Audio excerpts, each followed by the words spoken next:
Terjatuh setelah lehernya ditusuk, Bribka Rido keluar lalu mengurung pelaku di pos polisi. Anggota Satlantas Polrestabes Palembang, Bribka Rido Otornado, saat ini sedang menjalani perawatan di Rumah Sakit Bayangkara Palembang. Ia menjadi korban penusukan oleh pria berinisial MI, 34 tahun, di pos polisi Simpang Angkatan 66 Kecamatan Kemuning, Palembang, Sumsel pada Jumat 4 Juni 2021. Kapolda Sumsel Irjen Pol Eko Indraheri saat dikonfirmasi awak media mengatakan masih belum bisa memastikan apakah motif penusukan itu terkait terorisme atau bukan. Terkait kondisi terkini, Bribka Rido Kapolda Sumsel mengatakan kondisi anggotanya tersebut dalam kondisi sadar. Kasubag Humas Polrestabes Palembang Kompol Abdullah mengatakan kejadian tersebut berlangsung sekitar pukul 15.30 waktu Indonesia Barat. Saat itu Bribka Rido sedang berada di dalam pos lantas seorang diri. Pelaku MI datang dan masuk ke dalam pos lalu menyerang korban dengan menggunakan pisau dapur.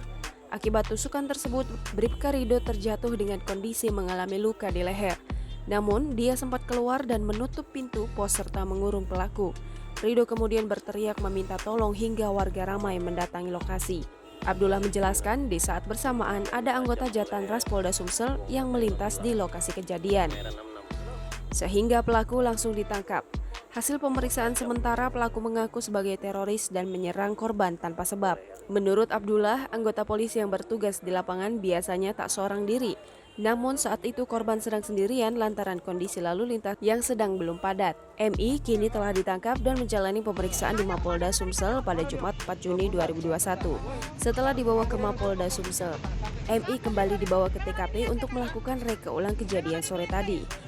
Saat tiba di pos polisi tempat penusukan, pelaku memberikan keterangan terkait detik-detik penusukan. Ia mengaku sengaja mendatangi korban yang sedang duduk sendirian di dalam pos. Korban selanjutnya menunjukkan di mana lokasi yang ditanyakan oleh pelaku. Saat itu, posisi korban duduk di bangku panjang seorang diri, sedangkan pelaku berdiri di sebelahnya persis di depan pintu pos. Dikatakan pelaku dirinya menusuk korban dengan menggunakan senjata tajam yang disimpannya dalam saku celana. Menurut kesaksian warga, Bribka Rido sempat berteriak keras akibat ditusuk diduga pakai pisau. Teriakannya mengagetkan sejumlah warga yang berada di sekitar pos polisi Angkatan 66 Palembang. RN, seorang saksi mata di lokasi kejadian, mengatakan korban sempat berteriak histeris meminta pertolongan setelah ditusuk pelaku. Rupanya setelah mendekat ke sumber suara tepatnya di pos lantas Angkatan 66, RN sudah melihat 3 orang anggota Pol PP yang sedang menolong korban. Bersamaan dengan itu, ia juga melihat ada seorang pria yang sedang dikurung di dalam pos lantas tersebut. Saat itu, RN juga melihat ada pisau di lokasi kejadian.